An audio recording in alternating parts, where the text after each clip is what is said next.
Okay, good morning and welcome to tutorial number 2 of business ethics. Today we want to look at corporate ethics. So hopefully some of you are keeping up with the readings. I had a message, is it yesterday, when somebody asked me, can they buy edition 5 of the business ethics book? And I suppose you can. I mean, there are very few and little changes in the 5th edition. However, my references will be based on edition 4. So you just have to keep up, and if there are any major differences, just let me know. But as far as I understand this, there are no major differences in how the books are structured between edition 4 and edition 5. So yeah, so you can use edition 5 if that's all you can get a hold of. However, I am following edition 4, but the content by and large should not be too different.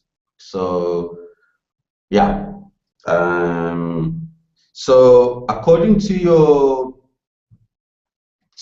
course outline, you should be reading chapter 4, 5, and 6 between in the 2 coming weeks.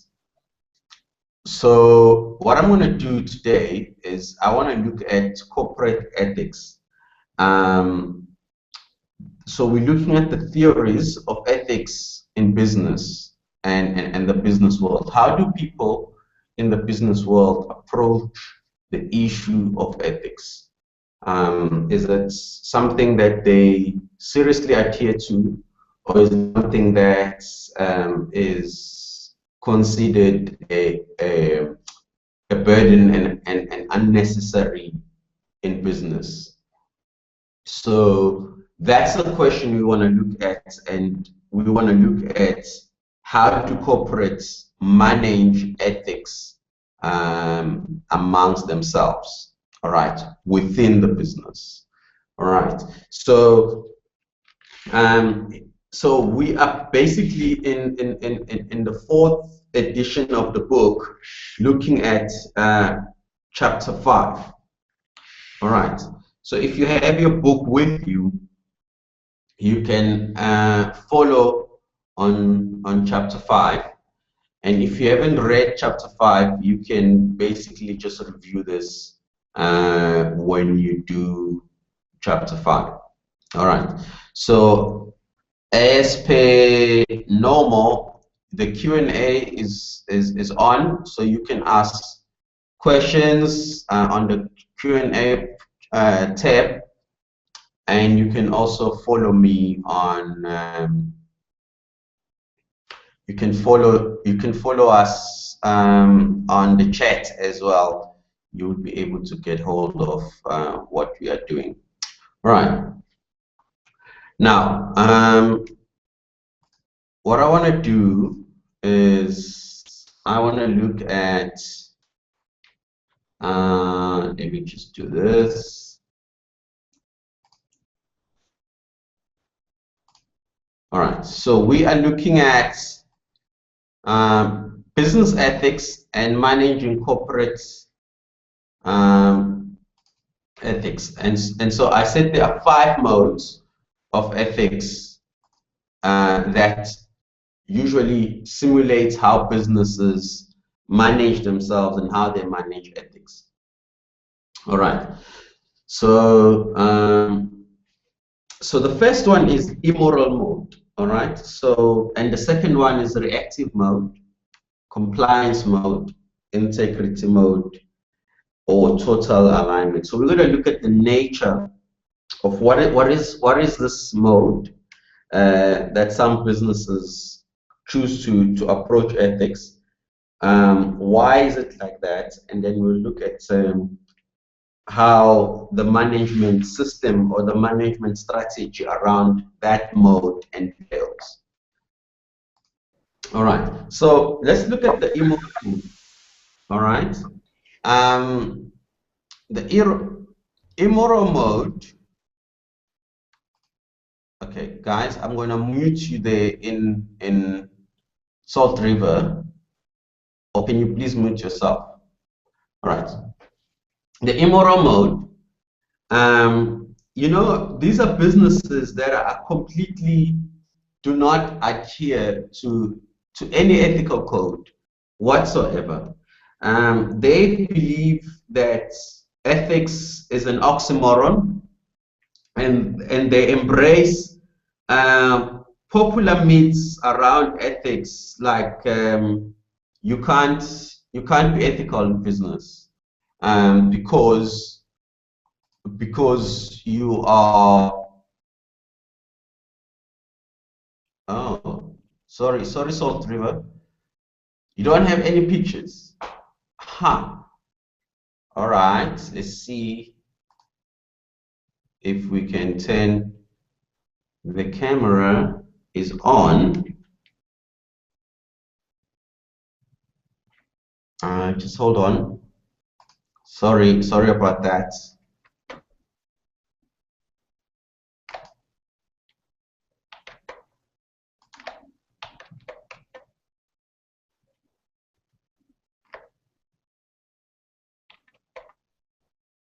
Let me see if I can switch my webcam on. I have no idea what the problem is. So I'm trying to figure it out.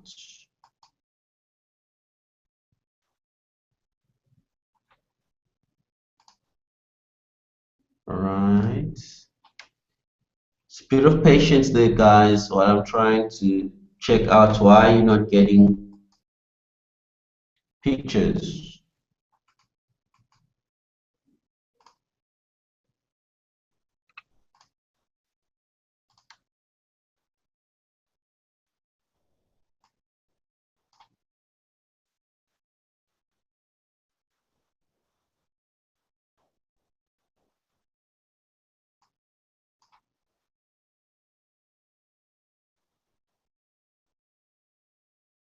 All right, let me see if that's on now.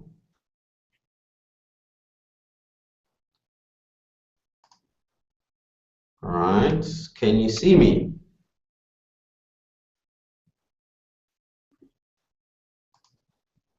Yes, we can, Mzizi. Can you see me? Yes, we can. All right. Let me see then if you can see the slides. The picture is stuck. Can you see the slide? The picture is frozen, so I think it's the internet is a bit slow, maybe. On your side. On your side, yeah. On my side. Yeah, it's just frozen. Oh boy. Okay, I don't know how to deal with that. So if you can hear me, maybe you will just have to follow me on my voice Okay. for now. Um, is that okay? That's fine, yes. All right. Okay, so I'm going to continue, guys. Can you hear me properly? Yes, we hear you loud and clear. All right. Okay, good. All right. So we're talking about immoral mode. So most of the businesses that follow immoral mode of managing ethics within their own business. So we're talking about how businesses manage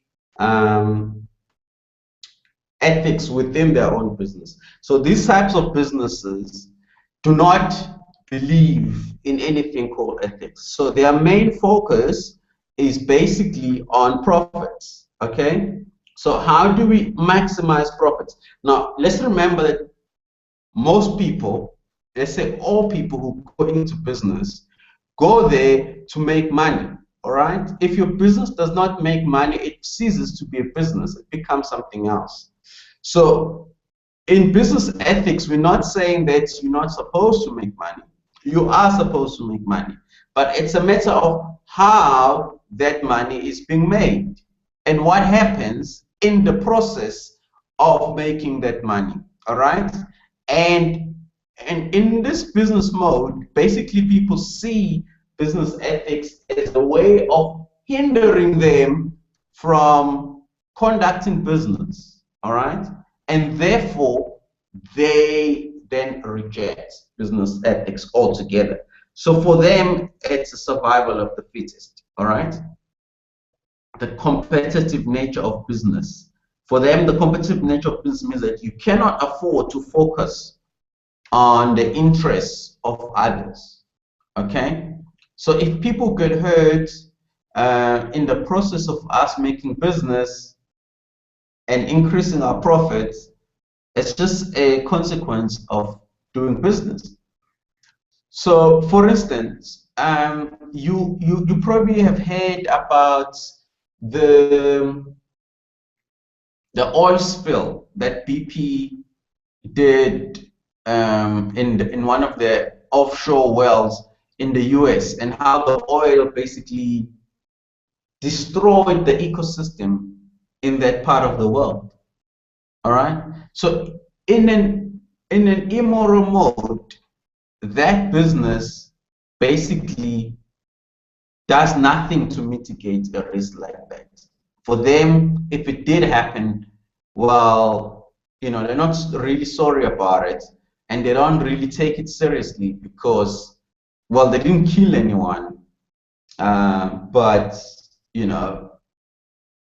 they were digging for oil and they were trying to do business, and the oil spill is just collateral damage, so to speak. It's just what happens in the course of doing business. Sometimes you get oil spills. Do you see how that mode plays itself out? Huh? Okay.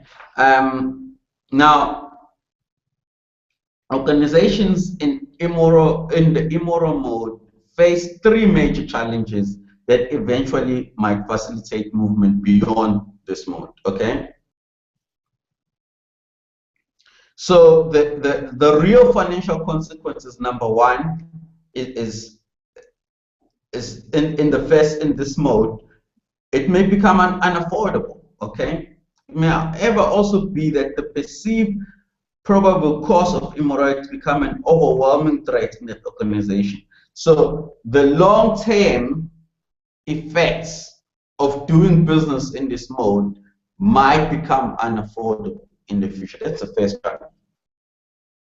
Okay, so an increased dissonance between personal and corporate values may begin to surface, where employees, for example, may develop severe cognitive dissonance if they perceive the unethical inclination of the business to be contrary to their own ethical value system. So basically here, you might be working in this business and you might be forced to do things that you do not necessarily feel comfortable with. So when more and more employees in the business begin to say, wait a minute, I'm not comfortable with this.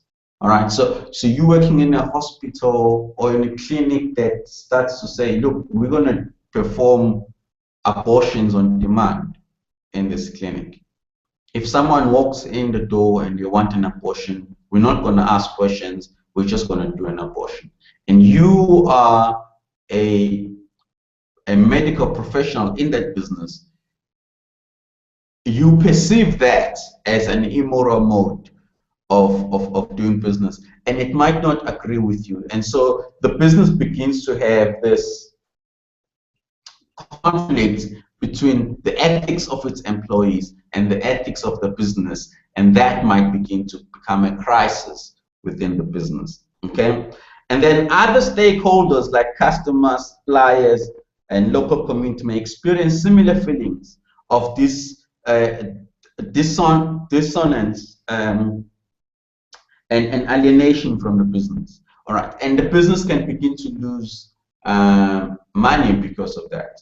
So, for instance, in Europe, people care about ethics and where the food that they're eating or things that they're buying in shops, where they come from. So, for instance, excuse me, if they're buying apples from Cape Town or from the Western Cape, So I'm in London, I'm buying apples from the Western Cape. I want to know where these apples come from. If I happen to find out that the people who are picking these apples are underpaid, the apples, no matter how beautiful and delicious and amazing they are, all of a sudden begin to not feel so good to eat these apples. All right? And so a movement like fair trade has grown all over Europe in such a way that people are no longer willing to consume products and services where unethical or questionable conduct of those businesses or in the value chain in bringing those products to them. And they're beginning to say, wait a minute, we don't want to buy these things because they come from regions or places where unethical behavior is being shown. All right. So an immoral business mode organization either continue in the ways to a point of no return or self-destruction, and we've seen businesses in an immoral mode begin to self-destruct. All right. Are you guys okay there in Salt River? Okay. Can you see the slides? All right. So the customers can bring the business into a point of self-destruction. All right. So because people are beginning to say, wait a minute, we absolutely do not believe in the way that you're doing business, and therefore we're not going to do business with you, or therefore we're going to take off our shares. There was a business in the US, I think it was called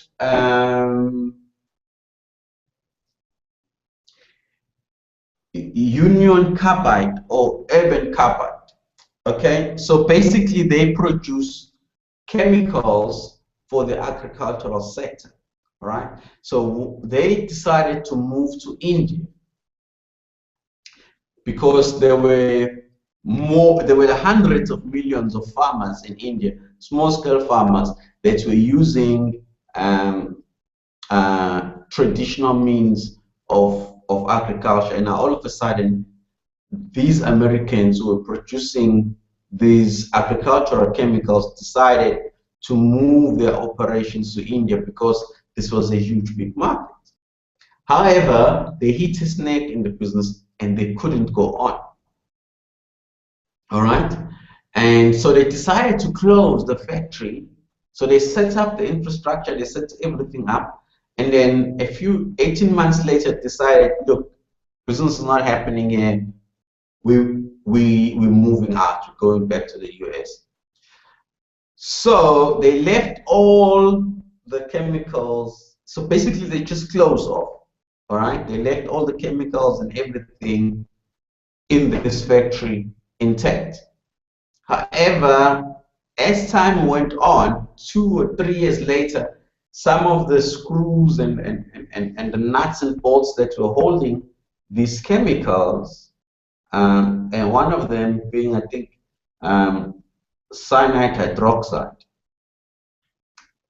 began to deteriorate, and the pressure in the vessels which were holding these chemicals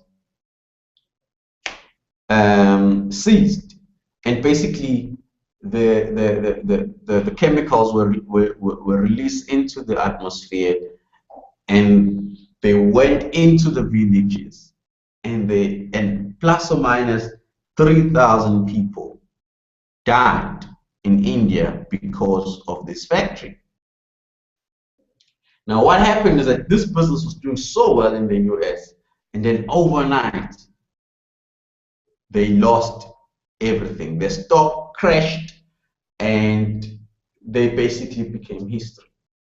Okay, so again, business ethics in this example, and we're beginning now almost every year to hear similar stories. Unethical businesses, they collapse and fall on their face, not because they were not they didn't have the right business strategy, or their business was not competing in the market. No, it was simply because they did not adhere to business ethics, and their ethics brought their business to their knees. And we've seen small businesses do this, and we've seen very big businesses do this. So this is not immune to small or great businesses. So again, it proves a case for business ethics. All right. So businesses really need to start looking at themselves and saying, all right, how do we deal with this stuff? All right. Now let's look at, so that's an immoral mode. So that's basically no respect for ethics, and we're not managing properly. Well, we're not managing ethics at all. Now, in the reactive mode, these are businesses that they are aware of ethics, but they're not doing anything to manage the ethical side of the business. All right. So they basically have a wait and see. They could turn a blind eye to some of the things that they can see these are ethical risks in our business, but they turn a blind eye to unethical behavior. So if they somehow detect these unethical practices in their businesses, they basically go unpunished, or nothing gets done about it. Okay. So in a reactive mode, organizations have a desire to protect themselves against the danger of unethical behavior. Okay. In that they can sense the potential risk of unethical behavior. They also fear the consequences, all right, of how the stakeholders can react to unethical behavior. Okay, and they're sensitive to the consequences of unethical behavior, and they hope that they can mitigate or avoid any consequences of unethical behavior in any way. All right. However, they do not have measures in place to make sure that unethical behavior does not happen in their organization. All right. So what are the challenges in this strategy, or in this way of managing ethics? Okay. So most of these organizations, number one, they talk ethics, but they don't walk ethics. Okay. So this causes a credibility problem. Like, for instance, before the oil spill that BP had in the US, BP had even adverts that talk about how green they are and how they protect the environment and how their operations are, are doing everything they can to protect the people in the areas where they operate. However, there was an oil spill, and BP was found, it took them, I think, over a week or two before they could contain this oil spill. So the oil moved from kilometers onshore, moving towards offshore, and it took BP a long time to react. So in a reactive mode, we do not have ways of mitigating the risk of unethical behavior, and that big risk has not been taken into consideration. Okay, so I'm going to move on to the compliance The compliance mode is a way of ethics. All right. So it's not like the immoral mode where we don't respect ethics, we don't care about it, and we just, not looking in that direction. In the reactive mode, we actually are aware and are sensitive to ethics, but we have not done anything about it. All right. In the compliance mode, we are now aware and we are saying, okay, we need to do something about it. Okay. So in these companies, you will find that they have a code of ethics. All right. And they have distributed it to all the employees. And they have, put some measures in place that comply with what stakeholders are looking for, or with anything that government have put out there. So these guys are saying, we want to adhere to the letter of the law where this is concerned. All right. So if there is no law about it, we're not obliged to deal with this. All right. So basically, we are aware, we want to do something about it, and we want to be seen to be doing something about it. And so we do what laws and moral persuasion have pushed us into. All right. So we're saying here, look, with the compliance mode, let's do the bare minimum that the legislation or the laws allow us to do, and therefore we will comply with those. All right.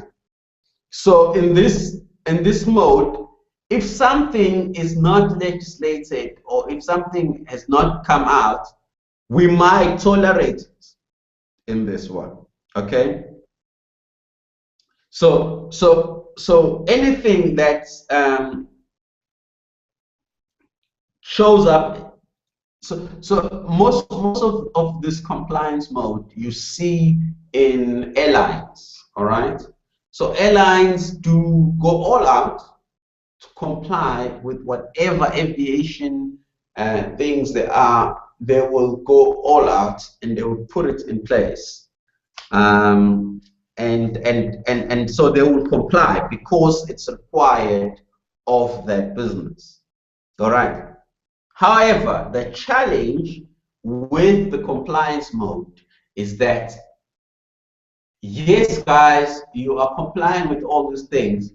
However, how are you aligning your business to make sure that you're not only complying, but you are critically looking at the way you are doing business and you are leading the way going forward? So we will look at that. So we will look at that in terms of the other modes. All right. And then you have the integrity mode. Okay. So the integrity mode, this is a values-based organization.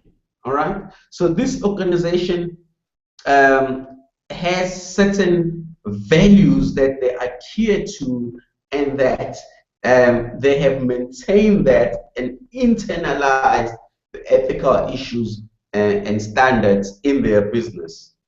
So they will go all out in such a way that they will even want their employees to maintain the same ethical standards and values, and say, if you want to work in this business, you have to commit yourself to not taking bribes. You have to commit yourself to not doing certain things. So for instance, so there are organizations, for instance, I know in the PS, if you have a criminal record, you can't work in that environment because there are some sensitive products that you're going to be handling, and they don't want people who would be tempted to steal. All right. And if you are found to have stolen something, they fire you on the spot. All right. So the levels of integrity in this organization is very high. Okay.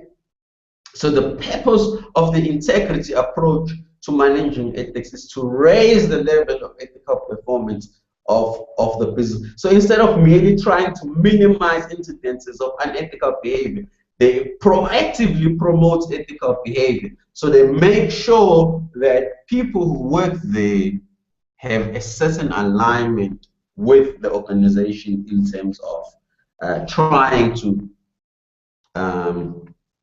achieve a level. So there's a proactivity. So the difference between the compliant and the integrity mode, the compliant just does the minimum, all right?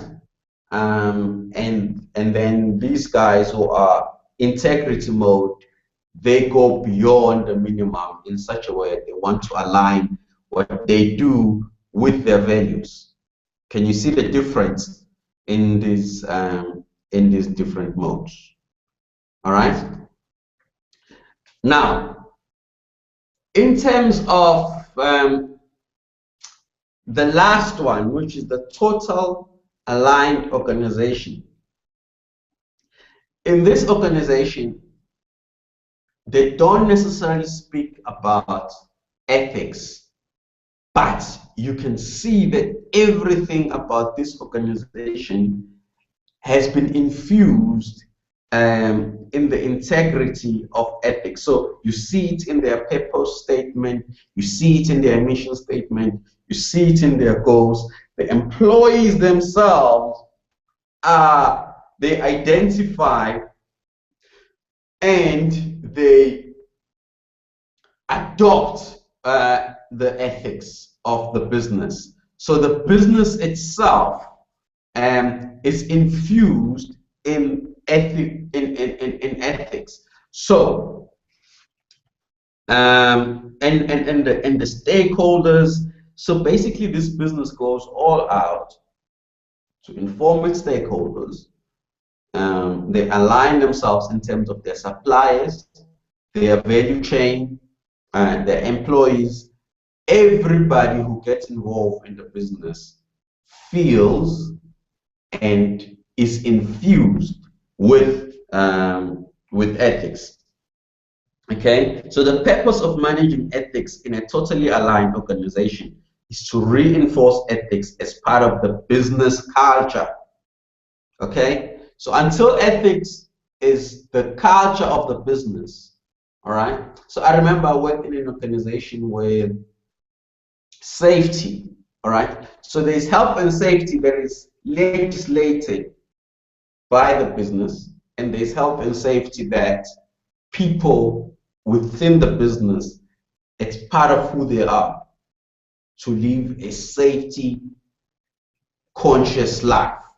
So they even take safety consciousness to their families. Okay, so for employees of that business, in this organization I was working with, guys made sure that they don't drink and drive. Right, so it became taboo for people who are working in that business to drink and drive. If I arrive at the gates of that business and I walk outside the boundaries, so they had lines of where you can walk, so there's no jaywalking. So if I'm found to be jaywalking, anybody in that business can stop me and say, sorry, sir, you're not allowed to walk there. Please walk here because it's not safe for you to walk outside of the road. So everybody in this business was not only safe conscious, but they owned safety. So it was something that was aligned to who they are, and they wanted to see everybody that walked into that business walking in safety. Okay, so they're not just compliant, it's part of what the business is about. All right, it's part of who you are. The moment you step into the gate of that business, you can sense, you can feel it's infused in everything that business is all about. So other businesses have values of continuous improvement, right? Where everybody in the business is trying to improve what they do. All right. So in that business, it's an ethos to try and improve. It's you actually, even if you're a cleaner there, you want to improve who you are and improve your task. Okay, and that's part of ethics. Part of ethics is that you want your business to adopt the things that are important in that business. So we don't get caught when all of a sudden someone was walking in the business and they got hit by a car, or they got hit by a tractor, or they got injured. It's ingrained in who we are, and basically in a total aligned business, the important thing that I think I want you to own is that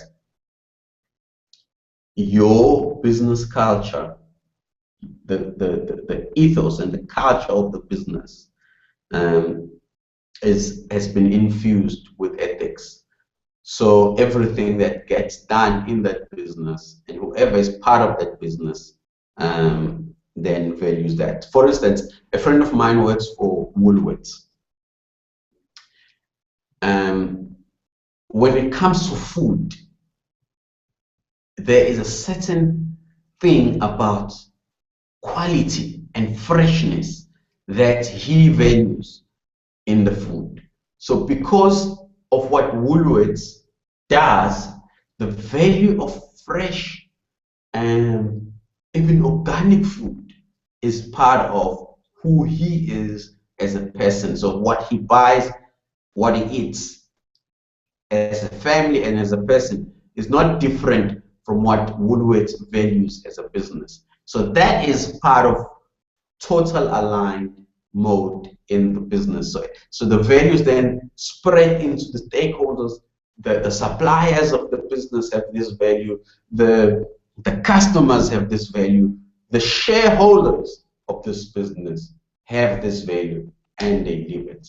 And that is, ladies and gentlemen, a total aligned business. So those are the 5 modes of ethics in business. And you bet your boots I'm going to ask you about this in a test or in an exam. So that was our tutorial for today. If there are no questions, are there any questions? Salt River, did you get that? Was that clear? Unambiguous. Perfect. I love it. All right, guys. Thank you so much. Have a great weekend. I will see you in about 2 weeks' time, and we will do this again. Thank you. Bye.